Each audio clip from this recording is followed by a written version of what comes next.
This is the Project Management Podcast. We bring project management topics to beginners and experts. Find us on the web at www.thepmpodcast.com or send your emails to pmpodcast@gmail.com. Hello and welcome to episode number 68. I am Cornelius Fichtner. This is the Project Management Podcast for the 5th of May 2007. Now, who defines what project management is? Well, I think we all do. Some of you may have a blog and you publish your thoughts on project management that way. Or you discuss a methodology or a problem that you're currently having on a project with a friend over lunch. Some may introduce papers with exciting new ideas to the attendees at a conference or give a presentation at their professional organization's monthly meeting. Others again, they write articles for newsletters or magazines. Then there are those like myself who produce podcasts or discuss project management through other type of media. All of us define the current and future state of project management. And then there is Jerry Manis. He's a PMP who, like many others, decided to write a project management book. And it's the process of writing a project management related book that we are going to explore with Jerry today. Being a good project manager, he has of course created a lessons learned file that he is going to open up for us. We hear how he came up with the idea, how he organized the book, how he found a publisher, what it takes to publicize the book, and what it felt like to hold the first copy in his hands. Like every week, we have a few announcements first, followed by our helpful and unhelpful resources, and then we'll jump right into the interview. The first announcement we have is actually not a correction, but an addendum. And if you remember 2 weeks ago, the episode was on PMI's PDU secrets. And on our comments on the website, Greg Horodek wrote that, nice job, Cornelius, but I believe that you failed to mention the third year carryover to the next CCR cycle, which is another great secret. And yes, Greg is absolutely right. Being able to transferring PDUs from one cycle to the next is one of those secrets that nobody really knows about. He cites the CCR handbook here from the PMI. And they write, certificants who earn more than the required 60 PDUs in their cycle may apply up to 20 of their additional PDUs to the next cycle. Only PDUs earned in the third year can be transferred. So, for example, if a certificate cycle ends on December 31st, 2006, up to 20 PDUs that you earned during 2006 can be transferred into 2007. All right. Thank you very much, Greg. This is a great little secret that I forgot. How could I forget about that? Now I would also like to remind you of our donations button. On the right-hand side on the website, you can now find a donations button. If you think that this podcast is of value to you, I would appreciate a donation. We're still trying to improve the sound quality here and get some more professional recording equipment so that we can boost the quality and keep it as professional as we have had until now. So anything that you would like to donate, $1, $5, $10, $20, or any currency actually that you would like, is very much appreciated. And lastly, just as Greg did, as you are visiting the website, why don't you leave a comment? Comments are now open to all registered users.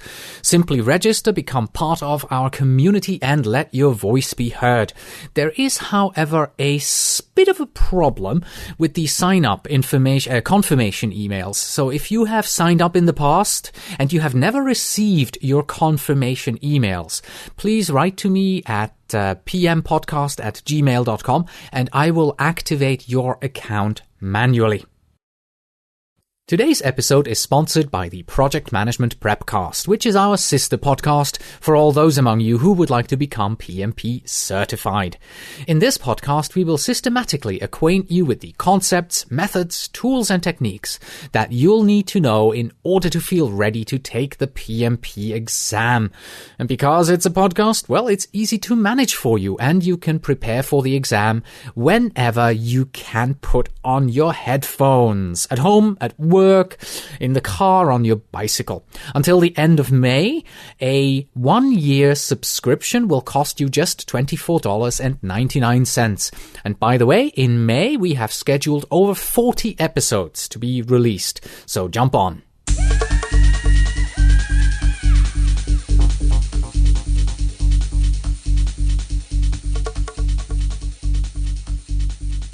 Our helpful resources today are going to complement our interview. We'll be talking about how to publish your project management book. So the helpful resources are all about, well, publishing books. Quentin Fleming, he is one of the most successful authors in the project management space. And his book on project procurement management is actually the second best-selling book on the PMI bookshelf. And Quentin told me that the PMI publishing arm has been absolutely fabulous to him. And because of this recommendation from him, I am putting 2 PMI contact addresses into the helpful resources. And they are the contact address for the PMI publications, as well as the contact addresses for the PMI bookstore. It's actually links to their contact pages, so that if you're looking for a publisher, you know where to go look. If you have a book to publish, I would say consider the PMI. They are a strong force in the project management book arena. When I started volunteering for my PMI chapter, one of my responsibilities was to put on a monthly seminar. And for one of these, we brought in Dan Pointer. Dan, he can be considered one of the kings of self-publishing. He was an absolutely engaging and entertaining speaker on the topic of how to write and publish your own book. And if his presentation mirrors what he does in his books, well, that is why I personally recommend his book titled The Self-Publishing Manual: How to Write, Print, and Sell Your Own Book. But if you would like to start a little smaller and just, sort of dab your feet into the book publishing pool, then I recommend an article written by homebiztools.com. It is, of course, titled How to Write Your Own Book. It's about 10 pages long and covers all the basics of book self-publishing. They talk about how it works, how to select the topic, selecting the right title for the book, which is important, defining the layout, editing, printing, and marketing. You will have a much clearer idea of what you are getting into after reading this. This is an excellent primer for all those of you who are just sort of thinking about it. And finally, then there is, of course, the question about printing. So you have your book and you get 2,500 copies printed. 2 years later, you still have 1,000 copies lying around in your garage and you're starting to think about throwing them away. That's where on-demand printing comes in. And we have a link to cafepress.com for you. Printing on demand is a great way for self-publishers if you are not really sure how many copies you will actually sell. Yes, it's a bit more expensive to do printing on demand because if they have to, they will print one single book. But at least you don't end up with a garage full of books that you just cannot sell. All right, moving on to our unhelpful resources, which is the list, sheer never-ending list, it seems, of the podcasts that I listen to. And today the topic is British radio.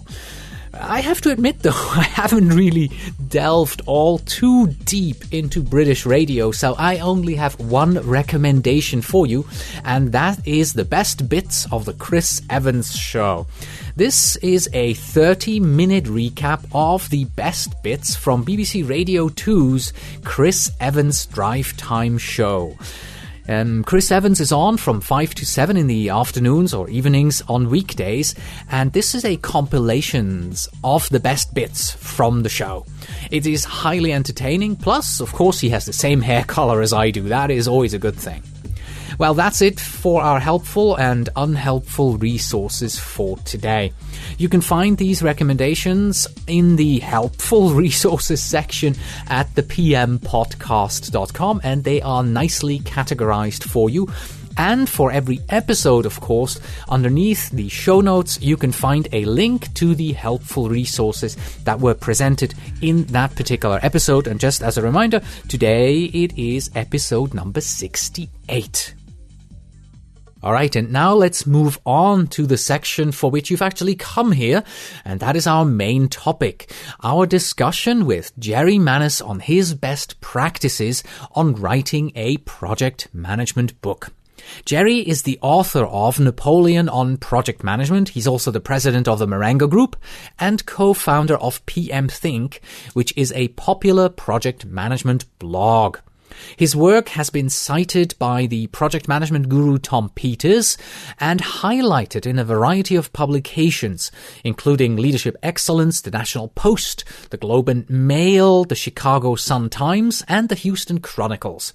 He has appeared on radio programs nationwide with the release of his book, and Kirkus Reviews, by the way, called this the ultimate case study in effective project management. Wow, that's sort of a huge endorsement right there. Jerry is a PMP and provides principle-based leadership and project management training. He has worked with a wide range of organizations, from small domestic businesses to international Fortune 500 companies. He recently helped lead over 400 volunteers in the creation of the PMI's new global standard for program and portfolio management. Plus, he is also on their board of directors for the PMI's Aerospace and Defense SIG. And he also contributed to PMI's Organizational Project Management Maturity Model. That's OPM3. So here are Jerry's lessons learned for writing a project management book. And for the second time in the history of the podcast, I am going to have to do the intro myself because my wife isn't here. I'll have to talk to her about their on-the-job performance. The Project Management Podcast's feature interview. Today, with Jerry Manis, PMP, author of Napoleon on Project Management and co-founder of PM Think.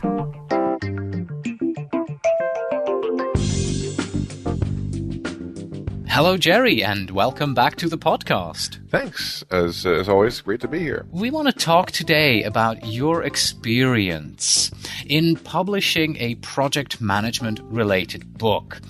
And as part of your lessons learned, as you went through publishing Napoleon on Project Management, you came up with sort of an outline of an approach, a 10-step approach. And we want to go through that today and give our listeners some sort of an idea what they could do in order to publish their own book, how to approach it. But before we do that, let me ask you one question. Sure. What was the one thing that really surprised you, that took you completely by surprise as you went through publishing your own book? I would say the amount of rewriting needed. I think I was prepared to write a book because I had written articles, and I knew I could write something of that size and structure it and format it. But I guess what took me by surprise is, when you write a book, just the amount, a lot of it is rewriting. A lot of it is going back and saying, okay, even though it looks perfect the first time, you read it the next day or a week later, and you see you want to do things differently. Or because something changed later in the book, you want to change the upfront part. So I must have gone through at least 10 or 15 full passes of I never read one book so many times in my life. So I have to go through complete passes to make sure it all flows.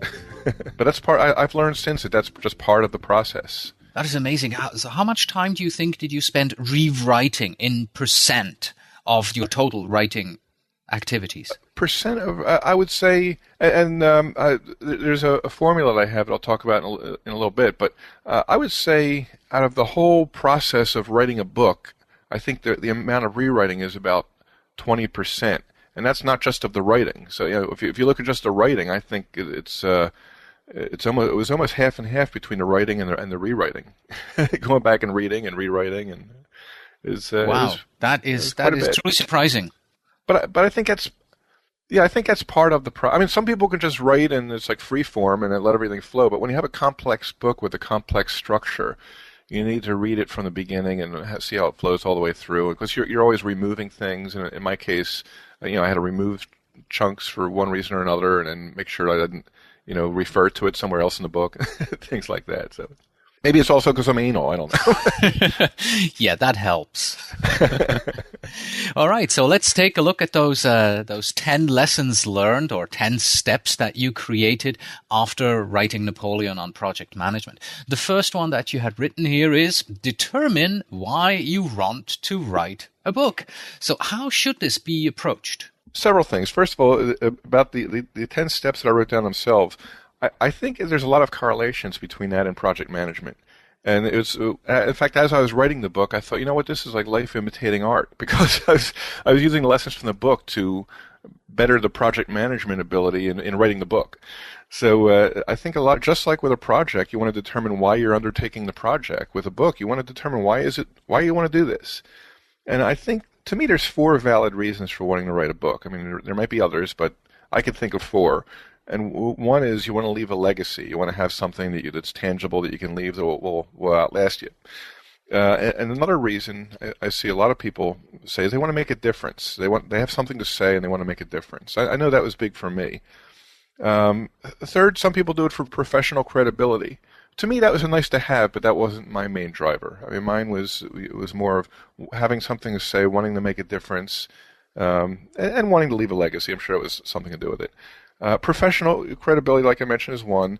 And 4 is simply because you enjoy it. You enjoy the process of writing, and it's like therapy. And I think for me, I think that was part of it also. So I think it was a combination of things. You'll notice something I left out, and that's money. I really don't think, if somebody's writing a book because they want to make a lot of money, I think they're barking up the wrong tree. Not that you can't make a lot of money from a book.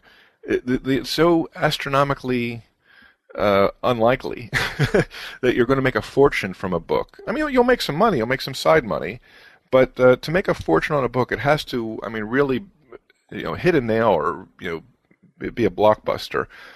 But I was looking at I actually attended a teleseminar, and there's a guy named Steve Harrison that runs a teleseminar.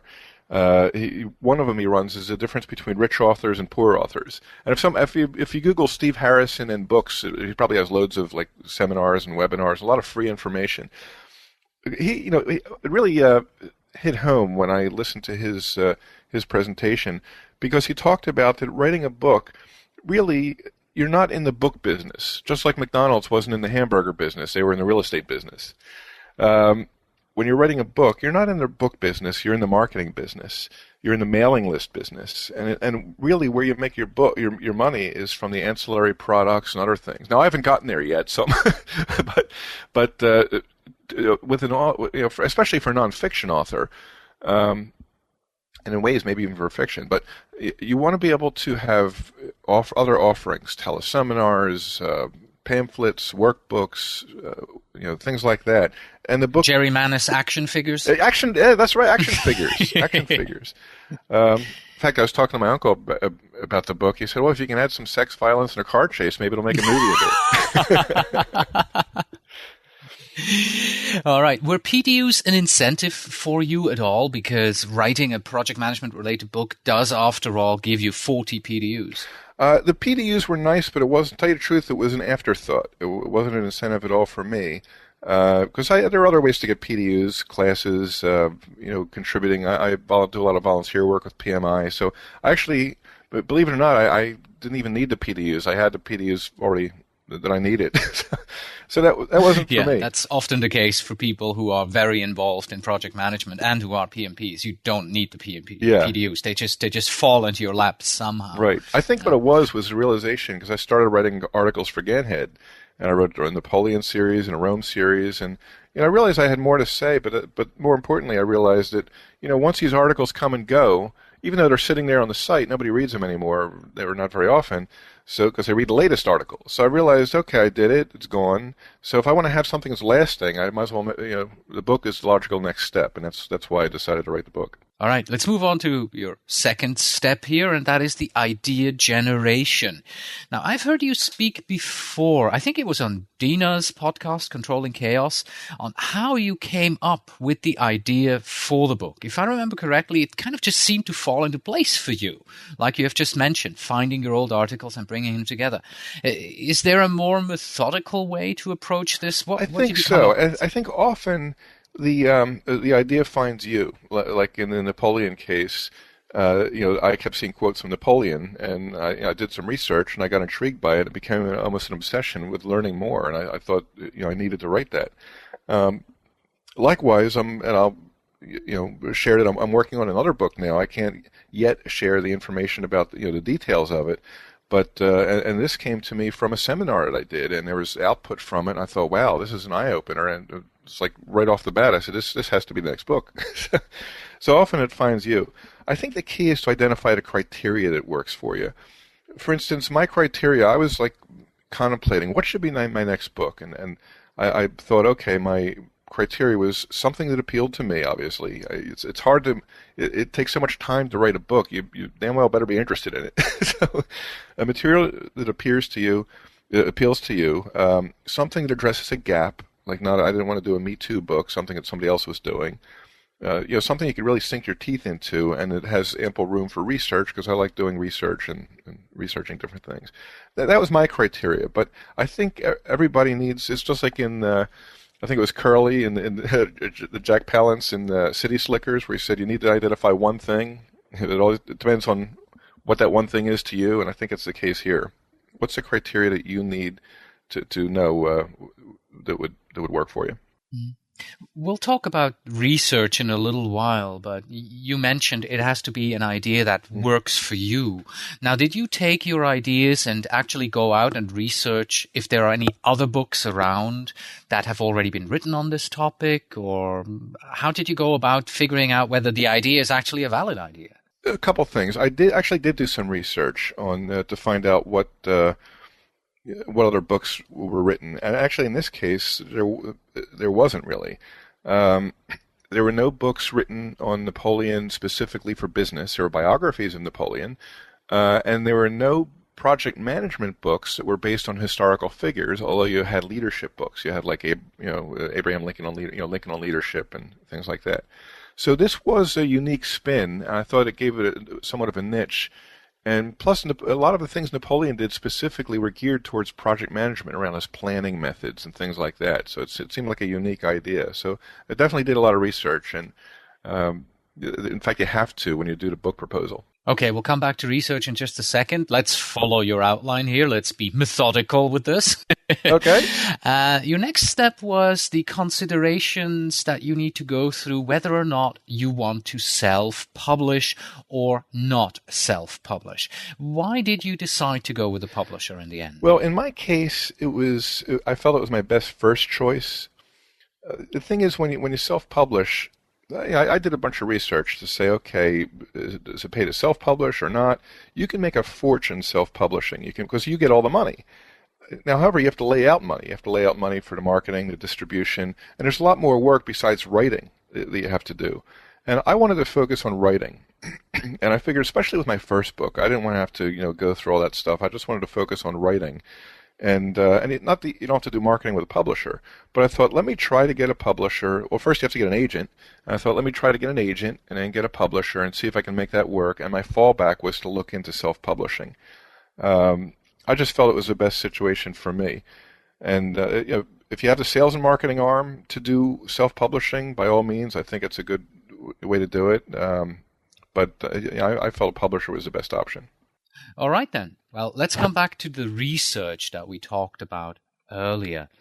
What was your primary focus when you actually researched your topic? I would say three things. I would say the three things I focused on were, with anything, when you're undertaking a project, to me, you need to research the subject matter and the technology. So from the subject matter, I researched Napoleon. I did quite a bit of research on Napoleon. I researched modern business examples. I had to do a lot of research. The Napoleon stuff was almost easy. I mean, there was a lot to research, but finding modern business examples, and that's always the hard part. And because I wanted to kind of compare them. And then, how many books did you read? All in all, I read at least 30 books. Wow. At least. Okay. And now I can't say I read them all from cover to cover. I would say maybe 10 of them I read cover to cover, or 12 of them I read cover to cover. A lot of them I read sections specifically where I was researching something, and I would read the section that applies to what I was researching. But at least 12, maybe even as much as 15, I had to read cover to cover. Especially as I got into Napoleon, because what I found was a lot of the books conflicted. So, for instance, one book would say one thing, the British started this war, and then this is what happened. And another book would say, well, the French started this war. And so I had to reconcile it. And I ended up going with the books that backed up with more facts and examples and evidence of a letter that was translated or something, like a direct translation of a letter. And I thought, okay, well, that's trustable at least. So it really led me down a long path of reconciliation that you don't always run into. But the third thing that I had to research was the publishing industry. Just like in a project, you want to understand the subject matter and the technology. In this case, the technology was the publishing industry. And two books I found really helpful, and I highly recommend that. I recommend this to anybody who's writing a book. One of them was called How to Write Then Sell Your Nonfiction Book. And the author is Blythe Camenson. It was Camenson. And the reason I thought it was funny, it was called How to Write Then Sell, not How to Sell Then Write. So you write the book and then you sell it. But with nonfiction, you don't write the whole book though. So you outline it. You write part of the book, and I'll get into all that. But the main thing is that's a book that really gets you into the process of the query letter, the outline, the proposal. That's what she means by how to write then sell. You're really doing a lot of writing around the outlining and formatting it, not the full book. Typically, nonfiction book, you only write a full chapter or two because the publisher likes to have some say. And the other book was called The Savvy Author's Guide to Book Publicity. And that was my Bible. And the author is Lisa Warren, but she spells Lisa with two S's. And there was another book by Michael Larson on book proposals. I forget the title. But The Savvy Author's Guide to Book Publicity really gets into the whole publishing process, how you work with the publicist at the publisher, how you work with the publisher, what to look for, and I think it's important to read that before you actually write the book, so you understand the whole process. So those are to me, some areas to research. Absolutely. I'll make sure that I put these two books into the show notes so that people can go and easily find them. Great. One thing I wanted to mention also was there were 4 challenges to me in doing the research too. Okay. That I laid out. And like anything, to me, just like a project, you have to lay out your critical success factors. And to me, my 4 critical success factors, let me try it again, was balancing project management and history was one of them. Because I didn't want it to read like a history book, and I didn't want it to read like a project management book. So I wanted to be able to balance that. And I think I got some practice doing that for the Ganhead articles, and I found the right balance. 2 is to make it factual. I didn't want to do speculation, which is why I had to do so much research. I wanted to make sure everything in it was factual. 3rd is put the lessons in context. I've seen a lot of books where it has great lessons from history, but they're not in context. So the statements can be taken any way you want, but I wanted to do something that was more like a story and read in the lessons were in context. And then 4th was make it entertaining. Somebody said to me, "You're writing a book on business and history. Could you pick 2 more boring topics? Will they somehow be less boring together?" But the idea is to keep it light. Yeah. Let's take a little detour quickly here. You mentioned your Ganthead articles twice. Do you think it's a good idea then for authors or would-be authors to start out writing a blog like you do and taking a subject and using that as a way of writing down their ideas, publicizing their ideas, and seeing if they get any feedback on it, and thereby analyzing whether or not this would be a good subject for a book. Absolutely. In fact, that's the approach that I took. It wasn't until I saw a lot of the feedback I got from the Ganhead articles that I decided, hey, if people are getting something from this, it's worth writing a book.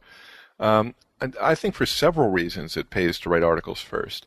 I think it's, just like an artist will work on sketchings before they attempt the big painting. I think it's important to, kind of flex your muscles on writing articles and learn from it. I think you need to start small. What they say, fail fast, fail cheap.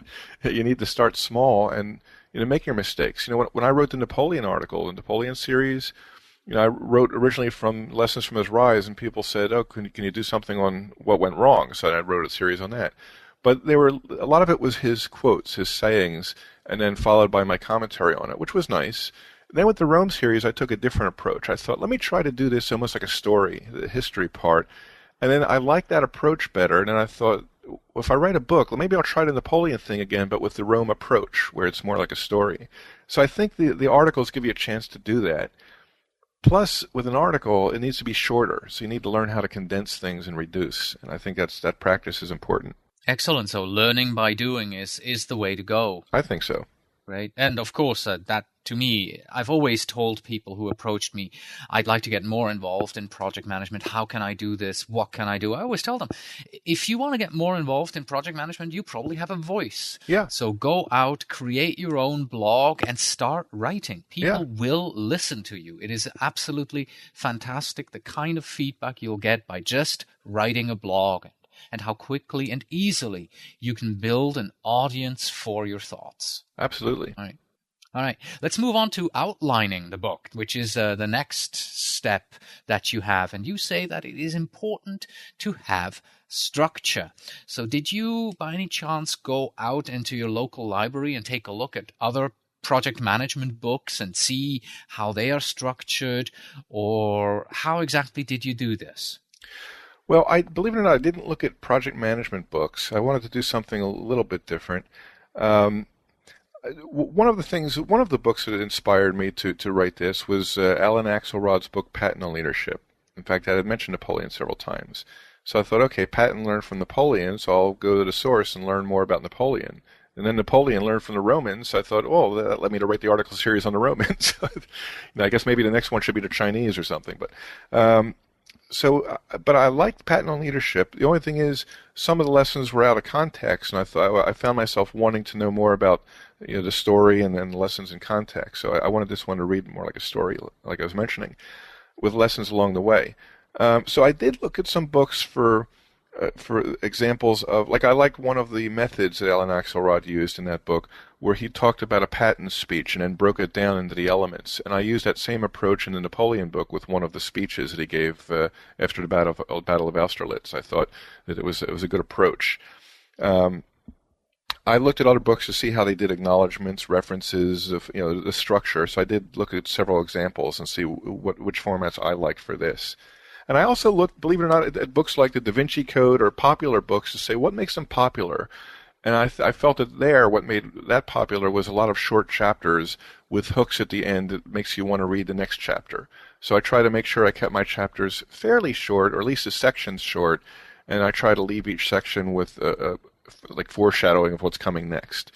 So, you get ideas from different places. Clever writing for your audience. Yep. what a clever concept. Write what the audience wants to read. Yeah, right. All right. Let us move on to the more, shall we call it, mechanics now of actually then getting out there and publishing your book.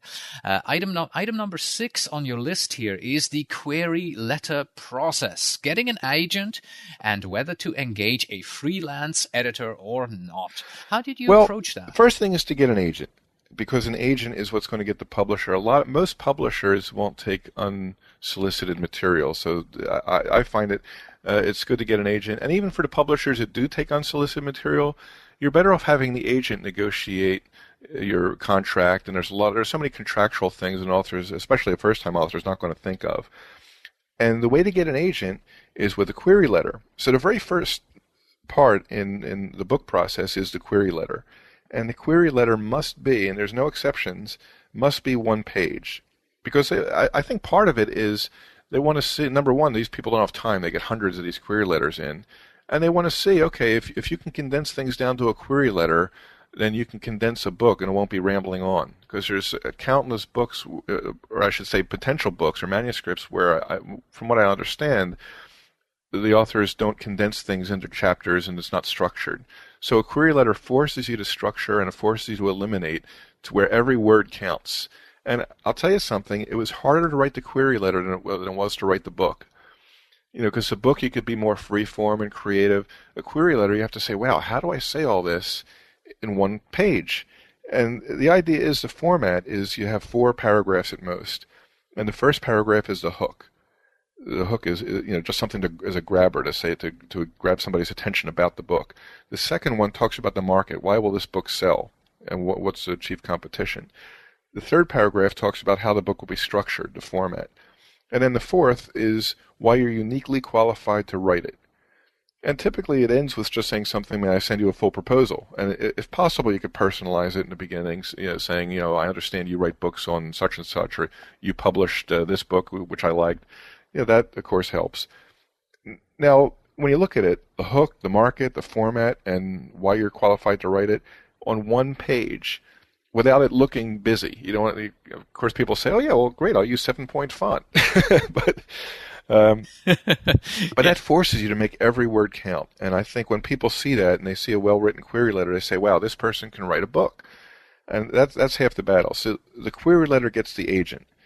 Now, when you send out the query letter, you're saying, can I send you a full proposal? And if the agent comes back and says, yeah, sure, send it along, you want to have the proposal ready. So the idea is to write the query letter and write the proposal and then send the query letter. Because you don't want to say, okay, can I send you a full proposal? They'll say, yeah, and you'll say, okay, well, good, let me write one. And then get back to them months later. Now, the proposal, the whole thing with the proposal, that has to include all kinds of information, too, about an overview about the book, your biography, the market, a market study, why this book will sell, what are the competitive books on the market, publicity, what you can do to work on publicity, what kind of organizations are there, how much time can you commit to publicity.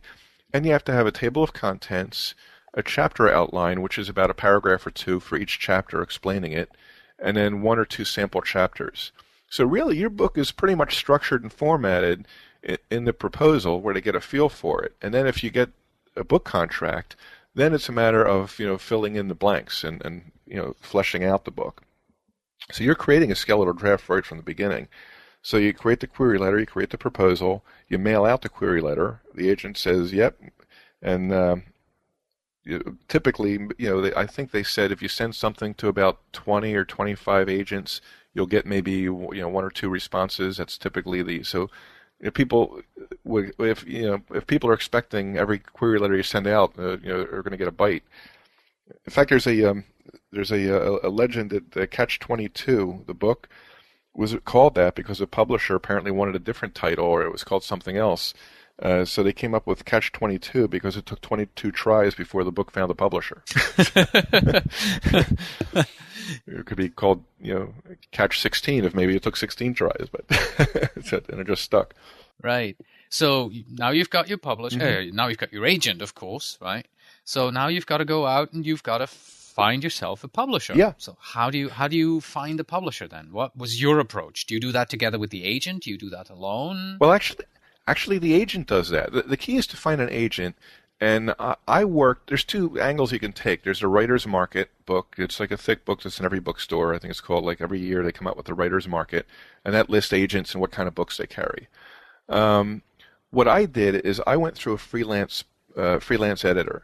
So not only did freelance editor help me with the proposal process and the whole book industry process, but the freelance editor also she's like a book consultant too, and she also did the research for me on which agents would be best, and she was able to handle the mailings for me and stuff like that. And in fact, I'll mention her name if anybody wants to use her. I highly recommend her. Her name's Lori Lisi. It's Lori. I think it's Lisi. But Lori Lisi does very good work. So she she helped me find the agent in this case. She sent out something. Now, I could have done research, but it would have taken me forever. I was busy writing. So she was able to send, and we sent out some 20-something query letters. And out of the 20 query letters, 3 agents got back, and then 1 offered a contract. And that's apparently, typical. Then the agents look for publishers, and they meet with different publishers. In this one, I think we had 3 or 4 publishers interested. I think it was like Time Warner and several others. And it just so happened Nelson Business, it was a very good match because they were looking for something to get into the project management niche, and they were really going to put a lot behind it and make this a lead title, which was a great opportunity. So the agent helps find the publisher. And then once you get a publisher, you need to be prepared for, they'll have some things around structure, around how they want the book structured.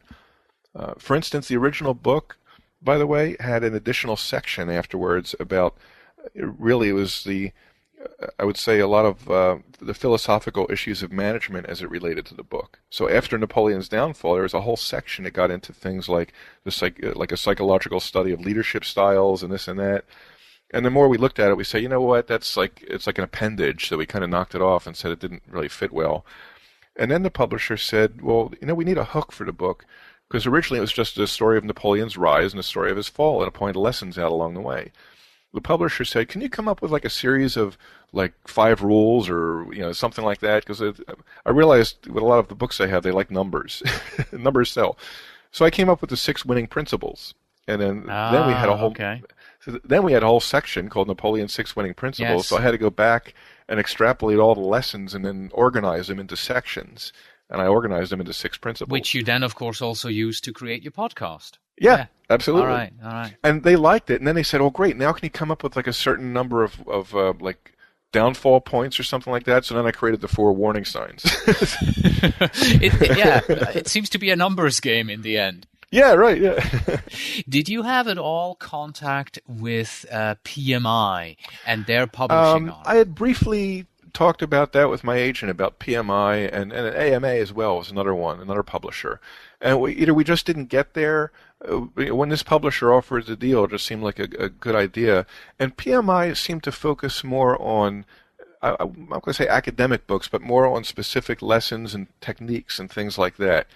In fact, I'm not even sure if the PMI bookstore carries this one, whereas this was more of a, I guess, a mainstream type book. But we didn't actually go, but we did work with PMI in terms of marketing through the chapters and things. But so we've gone from the query letter process to the proposal, getting the publisher. We've seamlessly moved over into how to work with a publisher and what to expect. Let's move on to number 9 on your list here, which is bug publicity. Bug publicity. Yes, book publicity. How much effort was involved for you personally? You mentioned that this is something that you actually put into the query letter. So how much did you say in the query letter you could invest time-wise, and how much did you then actually invest? Well, it was interesting. Around time, I had to do some calculations, and the more I got into it, again, the more I realized it was like project management. I started, after the first chapter or 2, I got a feel for how long it takes me to write. And I got a feel for how many, like there's formulas for everything. Like I think there's 250 words to a page, or something like that, I forget. But there's a formula, and they said, okay, this is how many pages we need, or something like that. I thought, okay, I was able to work out how long it's taking me to write, and I realized it takes about an hour to write a page, because it's the writing, it's the rewriting, it's the going back and researching. So it's not just flat writing. So it takes you on average about an hour. So I thought, okay, well, how much time can I afford? Because I'm consulting full time in the daytime and doing other things.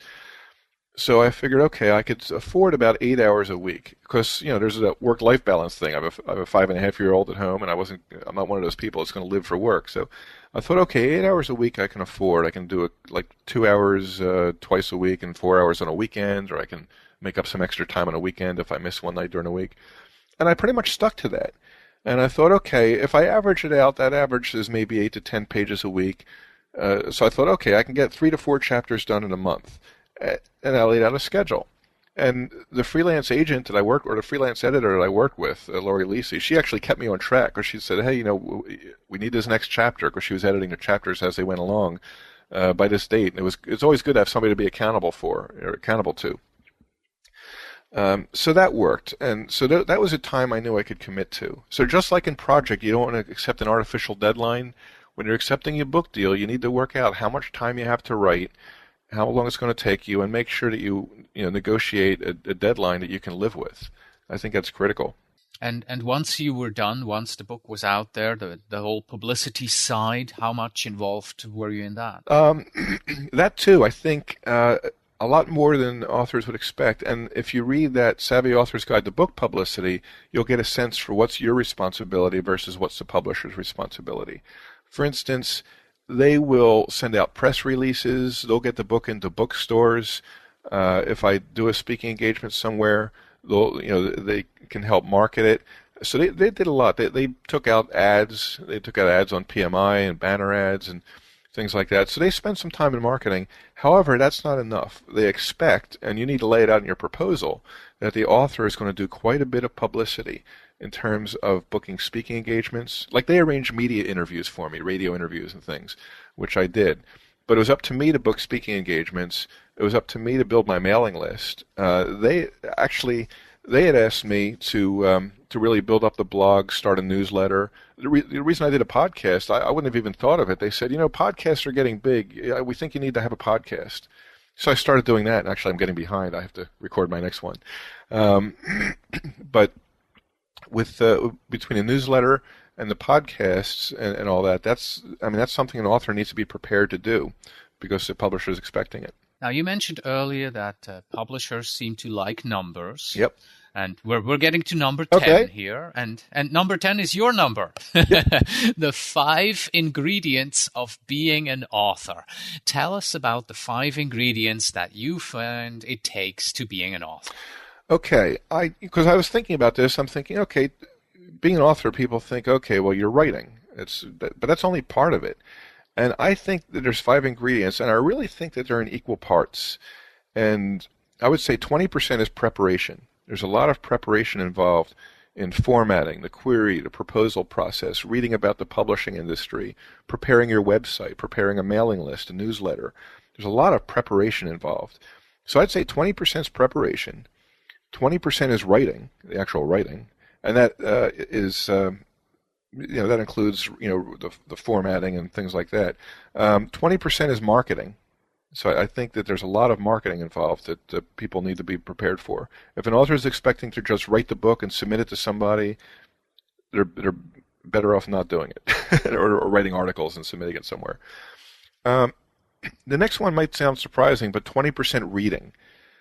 There's a lot of reading that you end up doing, not only reading your own book, which, like I said, I had to read through the whole thing quite a few times to make sure it flowed well, but reading other books for research, reading about the writing process. So there's a lot of reading involved.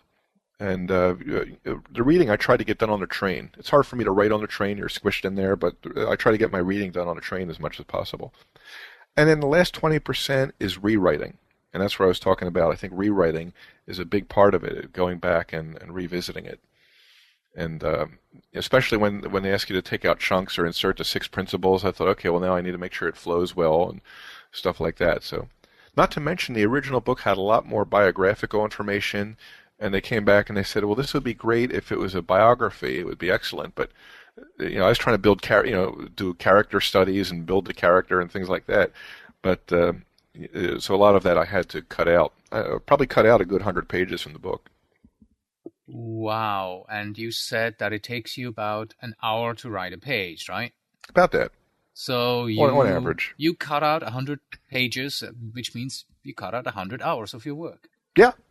Yeah. So there's the rewriting bit and the writing bit is 40%. There's a lot of effort involved in this. Now, some of it I repackaged into what I called an essay that I put on my website. So there's an essay there was originally a chapter called The Truth About Napoleon. And I had it I forget if I had it near the end of the book or the beginning.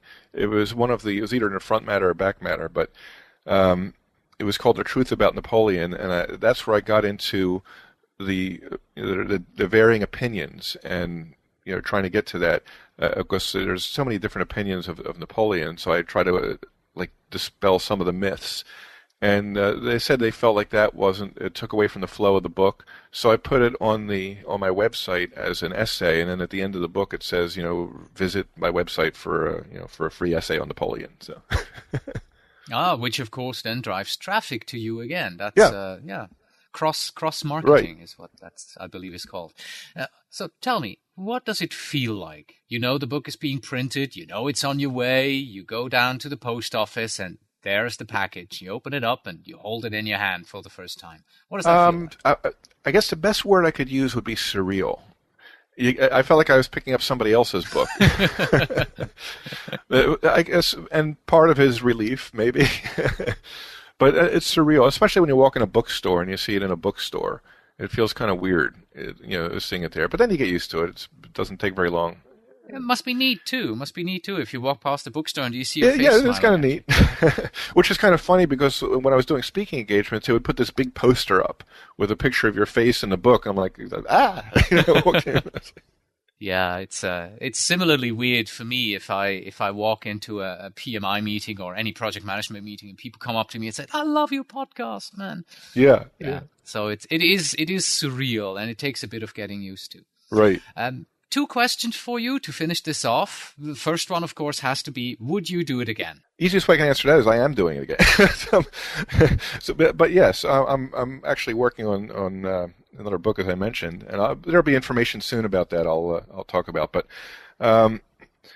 it's because I have more to say. So yes, I think it's well worthwhile. So once again, the book that I'm working on now I feel it needed to be written. So as long as I feel that about something, I'll probably do it. And it's something that should be out by the end of the year. But the main thing is, I think it's a worthwhile endeavor. I like the process of writing. I'm not sure how many I'll do because it does take a lot of time. I mean, I'd love to get to a point sometime where I can just write part-time and consult part-time, and eventually I wouldn't mind getting to that point because I do enjoy the writing process. I have some thoughts about. There's another guy that writes some books, lessons on history, Mark Kozak Holland, that wrote a series of books on the Titanic and and several books. But and his stuff is very good. In fact, he was saying he got the idea to get started from reading my Ganhead articles. So we're actually talking about collaborating one day on something. Perhaps a book. Lessons from D-Day or something like that. I'll probably do something based on the Roman Empire article. That's something I have waiting in the wings that I want to work on. Maybe one on service-oriented project management if that really evolves and if there's enough interest in it. So I have a laundry list of books that I'd like to write. And to tell you the truth, my dream is to write fiction or actually write a screenplay. And one day I'll do it. I'm one of those believers that you can do anything you want if you decide to do it. Yeah, you could try Death of a Traveling Project Manager or something like that. That's right, yeah. We started out the interview with my question to you, asking what was the one thing that took you completely by surprise. Now, let's end the interview with this question here. What particular lesson learned would you like to give to project managers out there who are considering writing their own project management book? What is the greatest lessons learned that you want to tell us? Well, I think it's maybe a short summary would do. We started out with the why, where we were talking about why do you want to write a book. I think the big question they need to ask is, can I write a book? And I think the big thing that we covered, the most important thing, is to start by writing articles. I think that would answer the question, can you write a book? If you start by writing articles and learn the process, you learn, okay, can I live with this? Can I understand the process and execute it? And then get honest feedback from people. So definitely be sure you're doing it for the right reasons, because it is time consuming, but make sure that you can do the process. Also, I would raise some expectations. Make sure you expect to do some marketing, study the publishing industry, where I'd highly recommend working with a freelance editor if possible. That would help you with the process too. Have something new to say, or say something old better, and try to make every word and every sentence count, because I think a big key is reduction. Especially when you're writing a book, you just need to keep reducing, which is why they want the one-page query letter. But bottom line, I think, is writing the articles. I think that's the most important way to get started. Well, Jerry, thank you very much for having been on the program. Sure. I will make sure that once your new book is on the market, that we let people know all about it. Great. Thank you. And those were Jerry Manus' lessons learned for writing a project management book. That's it for today. Thank you so much for listening. Let me remind you that you can find a link to the books which Jerry recommended, as well as all our previous interview guests, in the helpful resources section of the appropriate episodes, and we also have them categorized under books so you can see them all at a glance. Now, a few weeks ago, we presented to you, right here on this channel, an episode of the Controlling Chaos podcast. Last week, you heard an episode of the PM Lessons Learned panel and conference call. Now, please let us know if you liked these podcasts. Go to www.thepmpodcast.com and you will find a poll on the right-hand side. Tell us, yes, I liked it, or no, I didn't like it. We will be back again here in 2 weeks with a new and exciting episode of the Project Management Podcast, and if all goes well, it will be about virtual teams.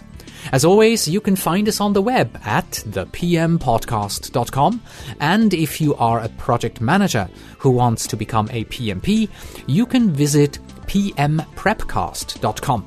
Please send your emails to pmpodcast@gmail.com, and when you write, please tell me where in the world you are writing from. And finally, we have this. Don't do a project where you don't think that you'll learn something on the way. Until next time.